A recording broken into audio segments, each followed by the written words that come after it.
So this new patch is also coming soon. Actually, is this patch coming next week? Oh my god, it is.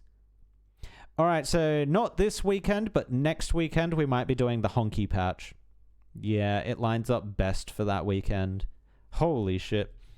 Too many games, too many patches, man. Too many games and too many patches.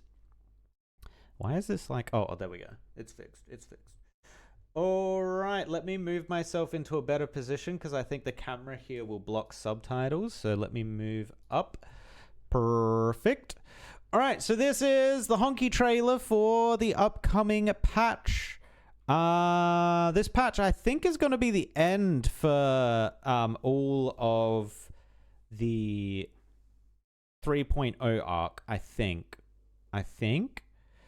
There's also been a little bit of controversy around Cyrene and some of the things they're pulling in the monetization, and also the fact that she is like in a wedding dress and all this. And if you get the cosmetic, it adds your character into the ultimate, whereas your character was never in the ultimate if you don't get the cosmetic. There's some weird stuff going on with Cyrene, I'll be honest. There is some weird stuff. Also, I saw there was something about her ultimate. Apparently her ultimate is arse because it takes 50 million years to generate. And they had to show off a 6-potted Cyrene to even be able to show off the ultimate during the live stream. This is all I've heard and read, but yeah. Apparently she's kind of trash if you don't get her E6'd. Like, if you know Pridwin's tier list, apparently she gets tier 5 on that list. Maybe that was a meme? I'm not sure if that was a meme, because how would he have been testing it already? Actually, yeah, how would he have tested it? So no, maybe that was a meme. Maybe the tier 5 thing is a meme, but we'll see. When she finally comes out, maybe she will be tier 5. By the way, tier 5 means they're trash, essentially. T0 is godlike. Okay, here we go. Let's watch. Whoop.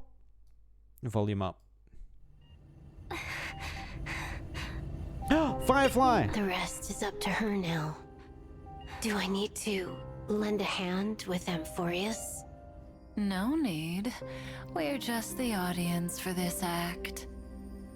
Wait, the Astral Express is headed in the right direction. They're just sitting, facing watching? the Lord Ravager Iron Tube. That is the safest path among all possibilities. Remember the oceanic planet of Lushaka? The script says we were gonna go there. The nameless will experience a peaceful trip there. But many years later, the garden will break the confines of Amphorius, with Herta paying the tragic price. In Destiny's worst outcome. Wait, what?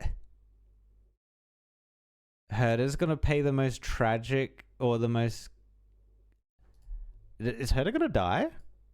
Wait, are they actually gonna kill off a main character? I mean, no, actually, no, they haven't. Technically, they haven't. Gallagher wasn't real. The confines of Amphorius, with Herta paying the tragic price. Okay, they don't say ultimate. They don't say ultimate price. If they said ultimate, I would think she dies. A tragic price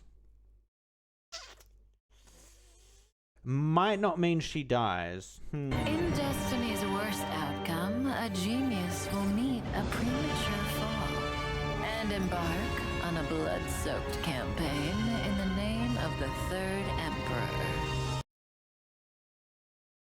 Oh. If we fail here, Herta turns into a basically god of destruction? Okay, okay. If they go to the Agate world, the Stellaron Disasters Ground Zero, the Express will brush past Selenova.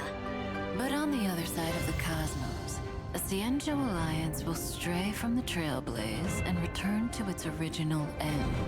The Eighth Lord Ravager's ascending wings will sound the prelude to divine war. As for the glass belt, that stage for the morning actors, the black hole and the white hole will devour each other at the end of that script, rupturing the cosmos. For that road lead... Hold on. Who are these? This is the Trailblazer. I don't know who this is. I don't think this is a character we know yet. Is our next path gonna be Nihility? Ooh. Capturing the cosmos. For that road leads to the most ferocious enemy, Zephyro. That's enough.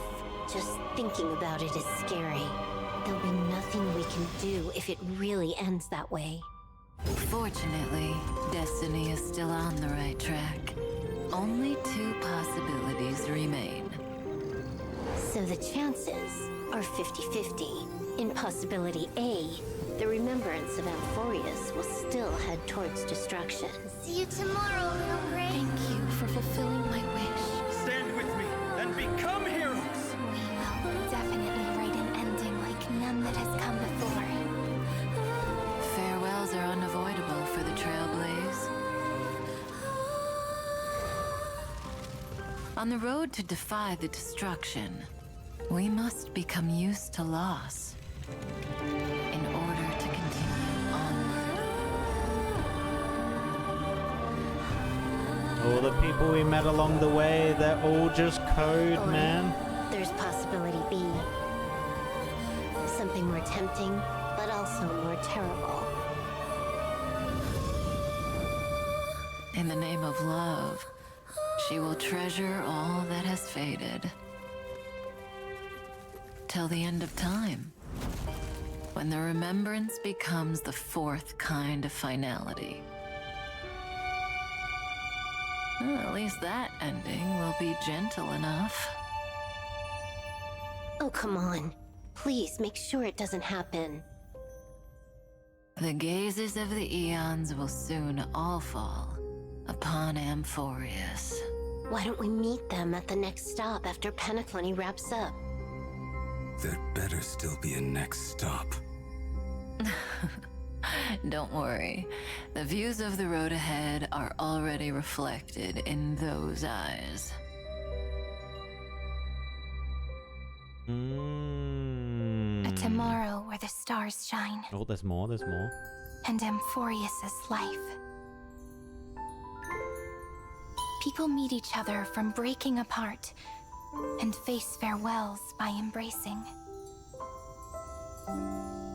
Remember to take a deep breath, partner. Then Waifu bait, walk waifu bait. towards tomorrow. Walk towards tomorrow. Wait, didn't Firefly say something like that as well? The previous massive waifu bait character in this game? Pretty sure she says something very similar.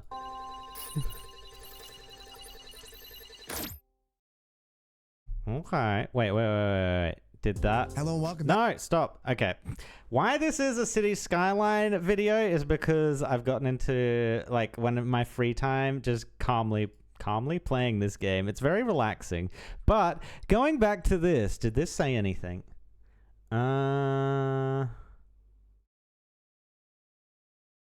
They're deleting Amphorius, it looks like. Towards tomorrow. Warning, target volume will be permanently destroyed.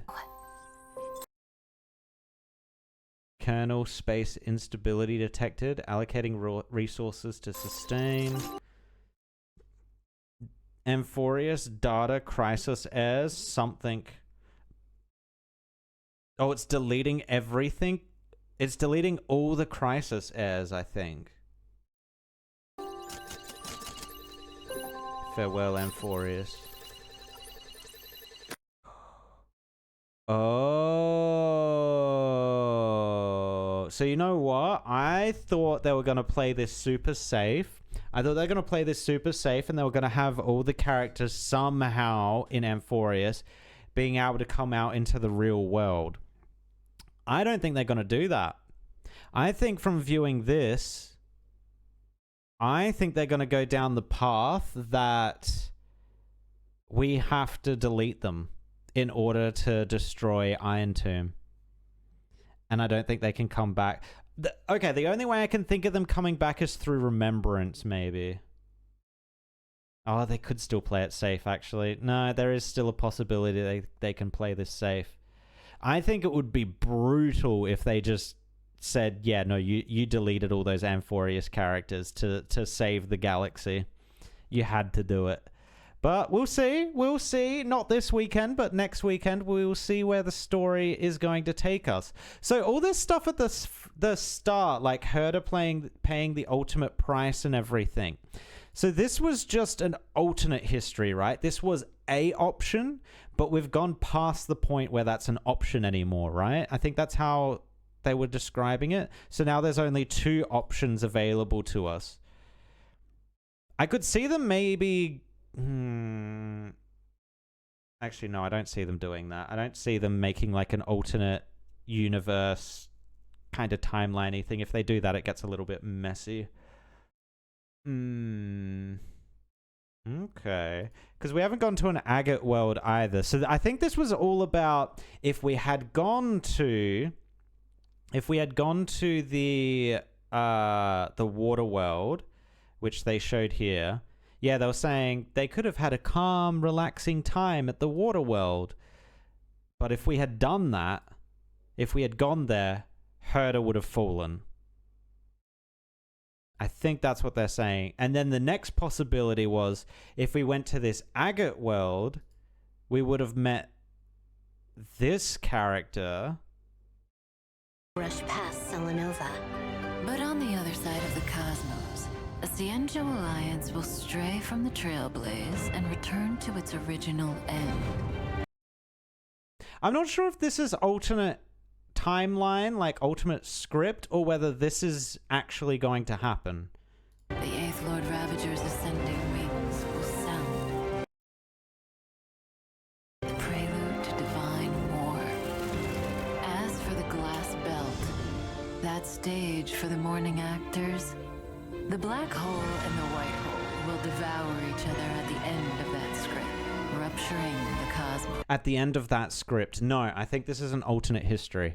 I think this is an alternate pathway we could have taken, but it didn't happen because we didn't go to the agate world, which makes me think that this whole thing does not happen. She does not end up going to fight. Trailblaze and return. It almost seems like she's fighting alongside an Aeon. Or is this a Ravager? I don't know what this is. Lord Ravager's ascending wings. I know what this is. I don't know what this is. I don't know what the left one is. But yeah, I don't think this is happening. I think this was a possibility, but we've gone past that point. Interesting. I wonder if we'll eventually come back to this, though. It could be cool. I want Jingliu to have a little bit more time in the limelight, to be honest. I think she's a cool character that kind of got left to the sideway a bit. So yeah, it'd be good to see a little bit more of her. I mean, also just the whole Stellaron hunters kind of got sidelined as well, but it looks like they're coming back into the story a little bit more, maybe. But yeah, we shall see.